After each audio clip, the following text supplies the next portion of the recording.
नमस्कार दोस्तों, एक बार फिर स्वागत है आप सभी का अपने YouTube चैनल 1-to-1 क्लासेस में। मैं आप लोगों का अपना दोस्त नितेश बजाज आपके लिए फिर एक बहुत इंपॉर्टेंट वीडियो लेकर आ गया हूं, जिसमें मैं आपको प्रिंसिपल्स ऑफ मैनेजमेंट के मोस्ट इंपॉर्टेंट कुछ MCQ कराने वाला हूं। ये वीडियो आपके लिए बहुत यूजफुल होगी। अगर आप क्लास 12 के स्टूडेंट हैं और बिजनेस स्टडीज आपका सब्जेक्ट है तो वीडियो आपके लिए बहुत यूजफुल है। अगर आप CUET इकोनॉमिक्स या बिजनेस स्टडीज के लिए तैयारी कर रहे हैं तो भी ये क्वेश्चंस आपके लिए इंपॉर्टेंट हो सकते हैं दोस्तों। इसके अलावा अगर आप TGT कॉमर्स, PGT कॉमर्स या नवोदय विद्यालय या केंद्रीय विद्यालय के लिए तैयार कर रहे हैं दोस्तों कॉमर्स को, तो भी ये वीडियो आपके लिए बहुत बहुत बहुत यूजफुल हो सकती है दोस्तों। शुरू करते हैं। हमारा पहला सवाल आपके सामने ऑलरेडी आ चुका है। सिंपल सा क्वेश्चन, पहला क्वेश्चन आपके सामने ऑलरेडी है। Which principle of management aims at securing the loyalty and devotion of employ by giving them fair and just treatment. देखो, जहां पर भी दोस्तों आपको फेयर ट्रीटमेंट और जस्ट या एक तरह से इक्वल ट्रीटमेंट की बात करी जाए, जिस भी क्वेश्चन में फीलिंग आए कि हमें एम्प्लॉइज को अच्छा ट्रीटमेंट देना है, फेयर ट्रीटमेंट देना है और कौन सा प्रिंसिपल है ये पूछा जाए, तो दोस्तों इसका आंसर हमेशा हमेशा हमेशा इक्विटी के फेवर में जाएगा। इक्विटी का प्रिंसिपल यही कहता है कि मुझे ऑर्गेनाइजेशन में काम करे हुए सबके सब एम्प्लॉइज को बहुत अच्छे से ट्रीट करना है, इक्वल मैनर में ट्रीट करना है, फेयर मैनर में ट्रीट करना है, सबके सब बराबरी से मुझे ट्रीट करने हैं, क्योंकि सबके सब मेरे लिए बहुत इंपॉर्टेंट है। तो आप ध्यान रख के चलेंगे, सारे एम्प्लॉइज को फेयर ट्रीटमेंट देने वाला एक ही प्रिंसिपल है दोस्तों, उसका नाम है इक्विटी। आपको ध्यान रख के चलना है हमेशा दोस्तों, ध्यान रख के चलेंगे। अगला सवाल हमारे सामने आ गया, क्वेश्चन नंबर 2 आपके सामने already. Which of the following is the significance of principle of management. Principal of management की कौन सी सिग्निफिकेंस या इंपॉर्टेंस है, पहचाननी है। काफी सारे पॉइंट थे। पहला पॉइंट था providing manager with useful insight into reality. उसके बाद optimum utilise resources and effective administration, scientific decision, management training, education and research. ठीक है, काफी सारे हमारी सिग्निफिकेंस थी। तो ये सारी हैं ऑलरेडी, मतलब पहले वाली ठीक है, दूसरी ठीक है, तीसरी ठीक है, जो आपको दे रखे हैं यहाँ पे सारी ठीक है। तो आंसर आना चाहिए ऑल ऑफ दीज, क्योंकि सारी की सारी ये जो सिग्निफिकेंस है ये हमारी प्रिंसिपल ऑफ मैनेजमेंट की है, इसलिए ऑप्शन नंबर 4 हमारा करेक्ट माना जाएगा दोस्तों। ध्यान रख चलेंगे, सिंपल क्वेश्चन, प्यारा क्वेश्चन। अगला सवाल, what is the purpose of time study. Time study का पर्पस क्या है दोस्तों। वर्क स्टडी के अंदर एक बहुत इंपॉर्टेंट स्टडी हम लोग प्ले करते हैं या यूज करते हैं, जिसका नाम है time study. Time study actual में आइडेंटिफाई करती है कि कितना टाइम लगेगा किसी पर्टिकुलर काम को करने में। तो ये तो होगी इसकी एक्सप्लेनेशन। उसके अकॉर्डिंग देखते हैं कि कौन से वाला इसके अंदर बिल्कुल करेक्ट आंसर है दोस्तों हमारे पास। टाइम स्टडी क्या बताती है हमें चेक करना है इस पर्टिकुलर क्वेश्चन में दोस्तों। तो एक इंसान का बेसिकली कितना टाइम लगेगा किसी इंसान को काम करने में, कितना टाइम लगना चाहिए, ये सब बताता है। To estimate the amount of rest interval नहीं, ये हमारा फैटिग स्टडी का दोस्तों। ये जो आपको दे रखा है ये फैटिग स्टडी आइडेंटिफाई करने में हेल्प करती है, ये फैटिग स्टडी का है। ठीक है, दूसरा हमें दे रखा है to differentiate the efficient inefficient workers, ये डिफरेंशियल पीस वेज सिस्टम का काम है, जो कि एफिशिएंट और इनएफिशिएंट वर्कर्स को डिटरमाइन करता है। To determine the fair day work, एक इंसान से कितना काम कराना है, कितना काम वो करेगा, एक दिन का उसका कितना काम होना चाहिए, ये हमारा तीसरा पॉइंट है। यही हमारा टाइम स्टडी का मेन पर्पस है दोस्तों, यही हमारा टाइम स्टडी का मेन पर्पस है।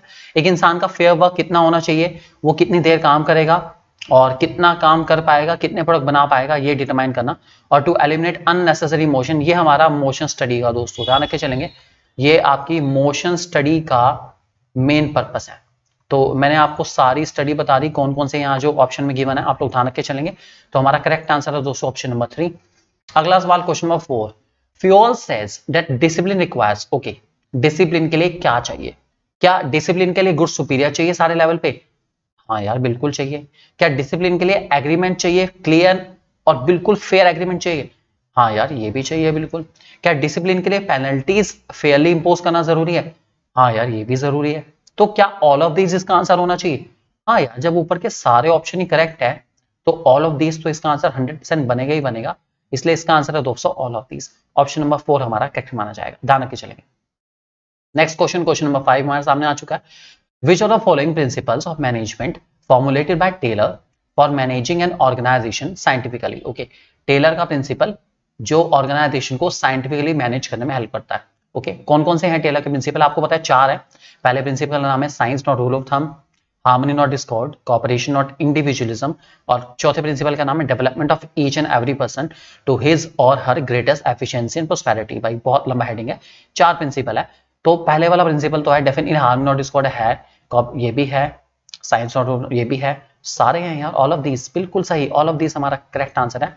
और जो प्रिंसिपल यहाँ पे मिसिंग है दोस्तों वो बड़े वाला ही है हमारा, जिसका नाम है development of each and every person to his or her greatest efficiency and prosperity. ठीक है, इसके अलावा दोस्तों बहुत सारे टेस्ट आप लोगों के लिए, बहुत सारा मटेरियल हमारी ऐप पर फ्री ऑफ कॉस्ट, बिल्कुल जी हाँ दोस्तों, फ्री ऑफ कॉस्ट आपके लिए अवेलेबल है, ताकि आपकी प्रैक्टिस एग्जाम से रिलेटेड, चाहे वो सीयूटी के हो, चाहे क्लास 12 के हो, चाहे टीजीटी बीजीटी के हो, आपकी प्रैक्टिस एकदम शानदार हो जाए। आपको बहुत अच्छा मटेरियल फ्री ऑफ कॉस्ट में मिलेगा, अकाउंटेंसी से रिलेटेड, बिजनेस स्टडी से रिलेटेड और इकोनॉमिक्स से रिलेटेड। तो जल्दी से एक तो हमारे चैनल को सब्सक्राइब कर लीजिए, और आप प्ले स्टोर पर जाके हमारी ऐप 1-to-1 क्लासेस के नाम से सर्च करेंगे दोस्तों, तो आपको ऐप मिल जाएगी हमारी। ठीक है, और बहुत यूजफुल ऐप है दोस्तों आप लोगों के लिए। उसमें आपको बहुत सारे फ्री टेस्ट मिल जाएंगे, जिन टेस्ट को आप प्रैक्टिस कर करके अपनी प्रैक्टिस को एकदम लाजवाब बना सकते हैं, और अपना कंट्रोल सब्जेक्ट के ऊपर बहुत अच्छे से कमांड ला सकते हैं, लाना चाहें तो प्लीज जल्दी से इस ऐप को डाउनलोड कर लीजिए, और हमारे चैनल को सब्सक्राइब करना बिल्कुल न भूलिएगा दोस्तों, ध्यान रख के चलिए। अगला सवाल, question number 6, Which work study is used to study the various movement like lifting, putting, object and sitting of workers? Okay, lifting, putting मतलब उठना, बैठना, यहाँ से वहां रखना, ये आलतू फालतू के काम, इन सब चीजों से दोस्तों जो हमारी वर्क स्टडी डील करती है दोस्तों, वो टाइम स्टडी बिल्कुल नहीं है, फैटिक स्टडी बिल्कुल नहीं है, मैथड स्टडी बिल्कुल नहीं है। इस स्टडी का नाम है मोशन स्टडी। अभी पीछे क्वेश्चन आया था, मैंने मोशन स्टडी में बताया था, मोशन स्टडी एक्चुअल में हमारे अननेसेसरी मोशन या हमारे प्रोडक्टिव और अनप्रोडक्टिव मोशंस को आइडेंटिफाई करने में और अनप्रोडक्टिव मोशंस को एलिमिनेट करने में हेल्प करती है। मतलब कौन कौन से काम हमारे सही हैं जो हमें करने चाहिए, और कौन से काम ऐसे हैं काम करते वक्त जो कि टाइम वेस्टेज ही है, जिसको मैं एलिमिनेट करके अपनी प्रोडक्टिविटी, अपनी इफेक्टिवनेस और अपनी एफिशिएंसी को बढ़ा सकता हूं। तो दोस्तों इसका सही आंसर रहेगा हमारे पास मोशन स्टडी, आप लोगों को ध्यान रख के चलना है। Next question, which of the following statement is described unity of direction the best? Okay, unity of direction को कौन सा स्टेटमेंट सबसे अच्छे से डिफाइन करता है, सोच के देखते हैं दोस्तों क्या होगा ये स्टेटमेंट। यूनिटी ऑफ डायरेक्शन को सबसे अच्छे तरीके से कौन सा स्टेटमेंट यहां पे डिफाइन करता है? तो क्या वो statement one head one plan है? ये HEAD आएगा दोस्तों, ये HEAD वाला है, वन हेड वन प्लान है, वन सबऑर्डिनेट वन सुपीरियर है, work should B divide two different parts, ये तो डिवीजन ऑफ वर्क का होता है, ये तो डिवीजन ऑफ वर्क का होता है। There should be a place for, ये ऑर्डर का होता है यार, ये तो ऑर्डर है भाई, ऑर्डर है ये तो, ठीक है, सही जगह सही इंसान के लिए ऑर्डर है, और वर्क को काम में छोटे छोटे हिस्से में बांटना डिवीजन ऑफ वर्क है। वन सबऑर्डिनेट वन सुपीरियर, ये हो गया दोस्तों हमारा यूनिटी ऑफ कमांड है, ये तो ये है यूनिटी ऑफ कमांड। ठीक है, मतलब मैं आपको ये भी बता रहा हूँ कि कौन कौन सा किस को रिप्रेजेंट कर रहा है। तो एक ही रह गया, वन हेड वन प्लान, ये दोस्तों यूनिटी ऑफ डायरेक्शन यही बताता है, they should be one organisation should be lead by one head and that head should have one plan only. तो आपके ऑर्गेनाइजेशन हो, एक ऑर्गेनाइजेशन है, उसका एक ही हेड होना चाहिए और उसका एक ही प्लान होना चाहिए, बहुत ज्यादा जरूरी है, ये आप ध्यान रख के चलेंगे दोस्तों। अगला सवाल, क्वेश्चन नंबर 8 हमारे सामने आ चुका है। फादर ऑफ जनरल मैनेजमेंट किसे कहते हैं? सब लोग जानते हैं, दो फादर के बारे में हम लोग पढ़ रहे हैं प्रिंसिपल ऑफ मैनेजमेंट चैप्टर में, एक साइंटिफिक मैनेजमेंट के फादर है, एक जनरल मैनेजमेंट के फादर है। अगर साइंटिफिक मैनेजमेंट के फादर FW टेलर है, ये आप लोग जानते हैं, साइंटिफिक मैनेजमेंट के फादर हैं FW टेलर। तो दूसरे हमारे हेनरी फ्योल ही हैं, तो हेनरी फ्योल दोस्तों हमारे हैं किसके? जनरल मैनेजमेंट के फादर, जो कि बहुत ही सिंपल क्वेश्चन है, आप लोग ध्यान रख के चलेंगे। ये बहुत सारे कॉम्पिटिटिव एग्जाम में पूछा जाता है कि who is known as a father of general management, तो आपको पता होना चाहिए कि जनरल थ्योरी, जनरल मैनेजमेंट के जो फादर है दोस्तों वो हमारे हेनरी फ्योल है, और इन्होंने हमारे मैनेजमेंट में 14 प्रिंसिपल्स दिए हैं, जो कि हमारे लिए बहुत ज्यादा जरूरी है, और इनके बारे में हम लोग बहुत अच्छे से पढ़ के चलते हैं, ध्यान रख के चलेंगे दोस्तों। अगला सवाल, question number 19, a manager should replace I with we. ओहो क्या बात है, बहुत ही सिंपल सा क्वेश्चन। आई को रिप्लेस करना है वी के साथ दोस्तों, जहां पर भी फीलिंग आए जिसमें आई को वी से रिप्लेस करा जाए, और टीम स्पिरिट को फोस्टा करा जाए कि भाई टीम स्पिरिट चाहिए, टीम स्पिरिट चाहिए, टीम स्पिरिट चाहिए, टुगेदर एवरीवन अचीव्स मोर, इकट्ठे काम करो, एक दूसरे के साथ काम करो, और अपनी काम का जो भी आपने अचीव करा है उसका क्रेडिट आप किसी और को देना सीखो, अपने वर्कर्स, अपने सबऑर्डिनेट को देना सीखो। तो दोस्तों इसका आंसर हमेशा आएगा एस्पिरिटी कॉर्प्स में। एस्पिरिटी कॉर्प्स दोस्तों हमारा एक फ्रेंच वर्ड है, जिसका मीनिंग है union is strength. Union is strength का मतलब है एकता में बहुत शक्ति है दोस्तों। एकता में शक्ति का मतलब है कि जब हम लोग कलेक्टिव एफर्ट्स करते हैं तो हमारी ऑर्गेनाइजेशन हाइट्स तक पहुंचती है, मतलब बहुत ऊंची जा सकती है। जब हम लोग सब लोग मिलजुल के काम करेंगे और बेस्ट से बेस्ट मैनर में काम करेंगे तो हमारी ऑर्गेनाइजेशन के सक्सेस के चांसेस दोस्तों ज्यादा रहेंगे। ये आपको ध्यान रख के चलना हमेशा। इसी प्रिंसिपल का नाम है दोस्तों एस्पिरिटी कॉर्प्स। अगला सवाल हमारे सामने आ चुका है, question number 10, professional courses such as BBA also teach principles of management as a part of their curriculum at beginners level. Identify the significance of principle of management highlighted from this statement. Okay, मतलब BBA में भी सिखाई जाती है, आपको बताना है कि कौन सी सिग्निफिकेंस और प्रिंसिपल मैनेजमेंट यहाँ पे हाईलाइट करिए। सोचिए दोस्तों, सोचिए क्या हो सकती है, कौन सी प्रिंसिपल ऑफ मैनेजमेंट की सिग्निफिकेंस यहाँ पे है।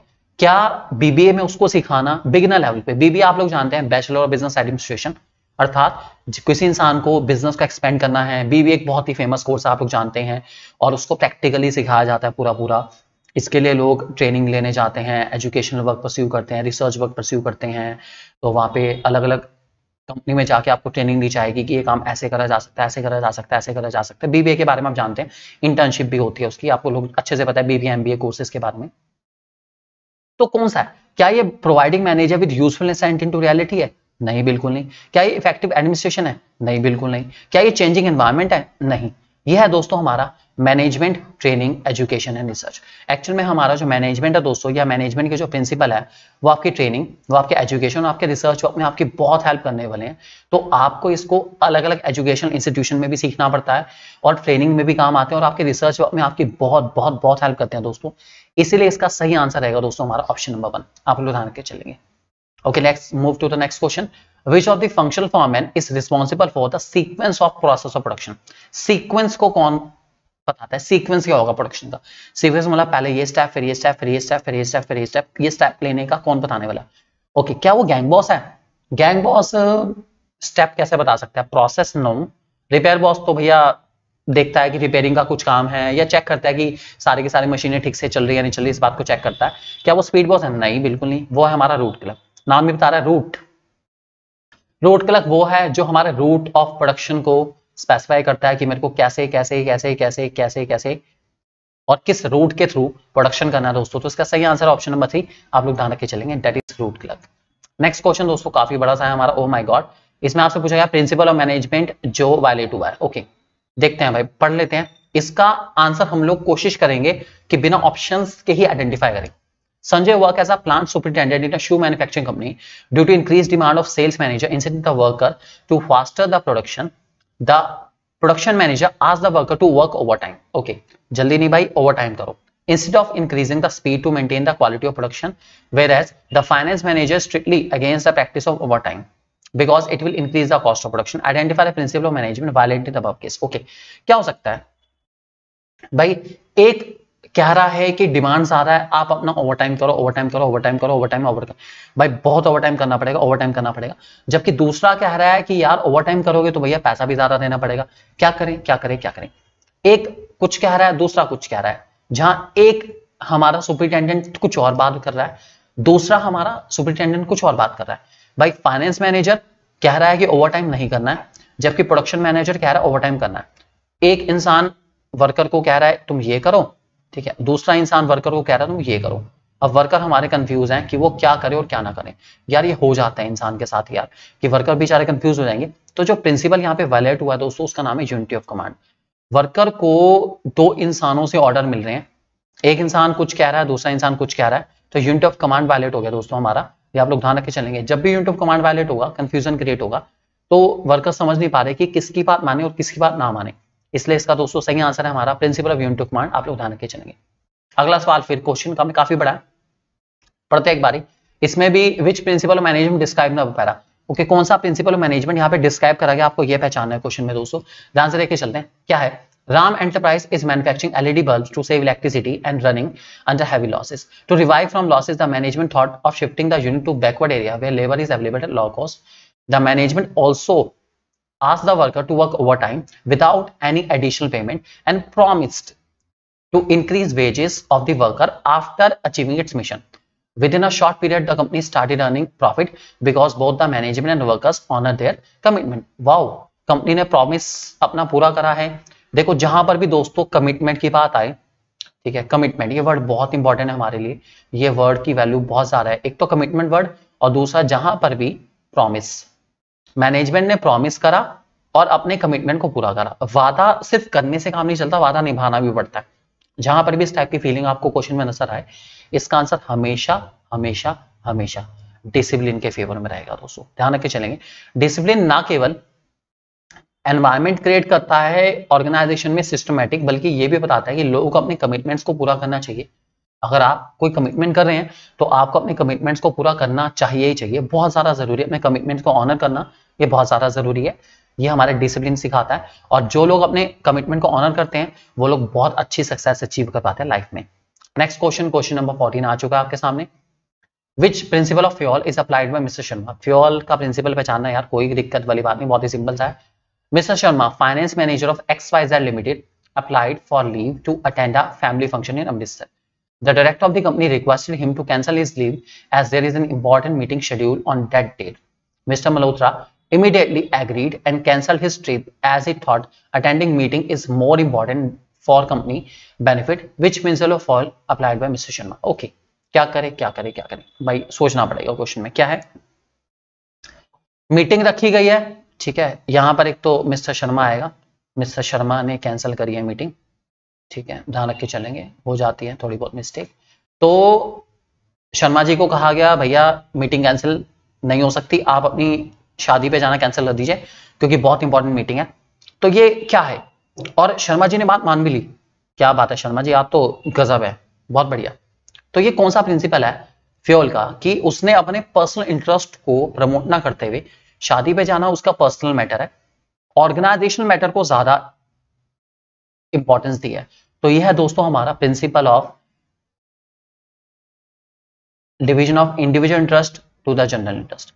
ये बहुत ही इंपॉर्टेंट है दोस्तों, दैट इज हमें इंडिविजुअल इंटरेस्ट को प्रमोट ना करके जनरल इंटरेस्ट को प्रमोट करना है दोस्तों, ये हमारा बहुत इंपॉर्टेंट है। इसको हम लोग subordination of individual interest to general interest के नाम से भी जानते हैं, बुक्स में इसका नाम ये भी है। मेनली वही है कि आपको अपने इंडिविजुअल इंटरेस्ट को प्रमोट नहीं करना, आपको जनरल इंटरेस्ट को प्रमोट करना है। जो आपकी ऑर्गेनाइजेशन के लिए जरूरी है आप वो करिए, ना कि वो करिए जो आपके लिए जरूरी है। इसलिए always put the organisation first, ये आप लोग ध्यान रख के चलेंगे दोस्तों। बहुत ही सिंपल, बहुत ही प्यारा क्वेश्चन था हमारा। नेक्स्ट क्वेश्चन लेके चलते हैं। Which technique of Taylor overlook the principle of equity? कौन सी टेक्निक है टेलर की जो ओवरलुक करती है प्रिंसिपल ऑफ इक्विटी को? Okay, equity.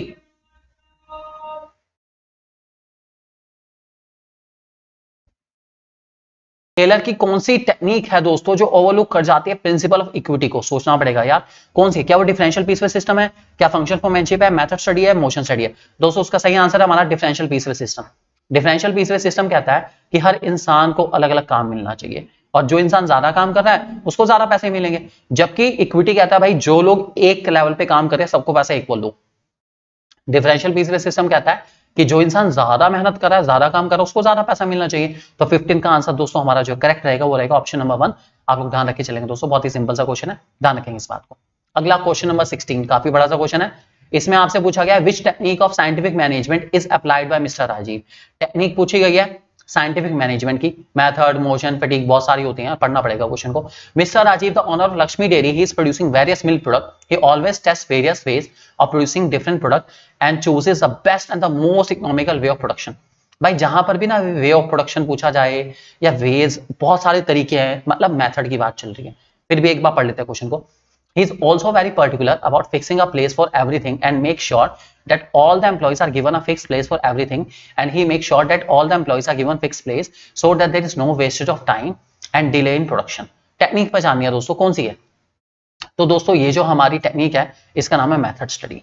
मैं आपको रिपीट करूंगा, ये हमारा आंसर है दोस्तों मेथड स्टडी। सिंपल है, मेथड स्टडी का रीजन सबसे बड़ा ये है कि यहाँ पर आपको वेज ऑफ प्रोडक्शन गए हैं, वेज ऑफ प्रोडक्शन की मैं वे ऑफ प्रोडक्शन चूज कर रहा हूं, मतलब मैं तरीका चूज कर रहा हूं, तरीके मतलब काम करने के तरीके, मेथड की बात चल रही है, इसलिए दोस्तों इसका आंसर रहेगा हमारा मेथड स्टडी। मेथड स्टडी यही करता है कि भाई काम करने के बहुत सारे तरीके हैं, सब तरीकों को आइडेंटिफाई करो, जो सबसे अच्छा है उसको सिलेक्ट करो, बाकी सबको रिजेक्ट करो। ध्यान रख के चलेंगे दोस्तों इस बात को। नेक्स्ट क्वेश्चन, क्वेश्चन नंबर 17 आपके सामने आ चुका है। XYZ, इसमें आपसे प्रिंसिपल ऑफ मैनेजमेंट पूछा गया, बहुत ही सिंपल क्वेश्चन है। XYZ limited permits their sales to give discount up to 10%। भाई सेल करने के लिए 10% तक का डिस्काउंट हम दे सकते हैं as per the discretion and credit of their regular customer. If the salesman wants to give more than 10%, भाई 10% से ज्यादा देना है, सेल्स करने के लिए मैं 10% दूंगा, 10% से ज्यादा देना है, तो they have to take permission from the top level. This is related to which principle of management? दोस्तों आप एक लिमिट तक, ज्यादा से ज्यादा एक लिमिट तक ही डिस्काउंट दे सकते हैं, और अगर आपको इससे ज्यादा डिस्काउंट देना है तो आपको पूछना पड़ेगा। तो ये क्या है दोस्तों कि कुछ चीजें हमने सेंट्रलाइज रखी हुई है, मतलब कुछ मेजर डिसीजन हमारे सेंट्रलाइज हैं, और अगर 10% तक जाते हैं तो वो डिसेंट्रलाइज हो गए दोस्तों। तो ये 4 ऑप्शन में से जो हमारा बिल्कुल करेक्ट आंसर है दोस्तों वो रहेगा हमारा चौथे वाला। वैसे ये या इस टाइप के क्वेश्चन में अथॉरिटी एंड रिस्पॉन्सिबिलिटी भी आने के चांसेस रहते हैं कि जितने तक की हमने आपको अथॉरिटी दे रखी है आप सिर्फ उतना ही कर सकते हो, उससे ज्यादा नहीं कर सकते। और वैसे यहाँ पे करेक्ट ऑप्शन माना जाए तो ये हमारा सेंट्रलाइजेशन डिसेंट्रलाइजेशन है, क्योंकि जो ओवर एंड लिमिट अथॉरिटी होगी वो सेंट्रलाइज रहती है हमेशा हमारी, और जो ठीक ठाक है नॉर्मल है इतना तक तो चलता है उसको हम लोग डिसेंट्रलाइज कर सकते हैं। ये वही डिसीजन मेकिंग है, कुछ डिसीजन हमारे हाथ में रहेंगे और छोटे मोटे डिसीजन हम के हाथ में भी दे सकते हैं, कोई दिक्कत वाली बात नहीं। क्वेश्चन में 18 हमारे सामने आ चुका है, देखते हैं क्या इसमें आपसे प्रिंसिपल ऑफ साइंटिफिक मैनेजमेंट पूछा गया, देख लेते हैं भाई क्या है। Flavour of south is a famous chain of south Indian restaurant, it beliefs in complete cooperation between the labor and the management. Its management encourages the employee for their constructive suggestion. They take their employees into confidence for all important decision. Which principle of scientific management? Okay. Her decision से पहले employ से पूछा जा रहा है क्या करना चाहिए क्या नहीं करना चाहिए, बार बार पूछ रहे हैं और एनकरेज भी कर रहे हैं उनको कि आप बताइए क्या करना चाहिए दोस्तों। जहां पर भी मैनेजमेंट अपने एम्प्लॉयज को एनकरेज करे, डिसीजंस लें उनसे कि भैया क्या सजेशन है, डिसीजन लेने से पहले सजेशन ले, ये बात आप ध्यान रख के चलेंगे। डिसीजन लेने से पहले सजेशन ले, वहां हमेशा दोस्तों हमारा आंसर रहता है कॉपरेशन नॉट इंडिविजुअलिज्म। ये आप लोग ध्यान रख के चलेंगे। आप लोग कॉपरेशन नॉट इंडिविजुअलिज्म को अगर पढ़ेंगे एनसीईआरटी में भी तो भी ये लिखा गया है कि जब भी ऑर्गेनाइजेशन अपने एम्प्लॉयज को इनिशिएटिव देती है और उनके इनिशिएटिव को प्रमोट करती है कि भाई आप डिसीजन लेकर आइए, सजेशन लेकर आइए हमारे इस डिसीजन मेकिंग में, तो हमेशा आंसर कॉपरेशन नॉट इंडिविजुअलिज्म के फेवर में जाता है। ये आप लोग ध्यान रख के चलेंगे दोस्तों।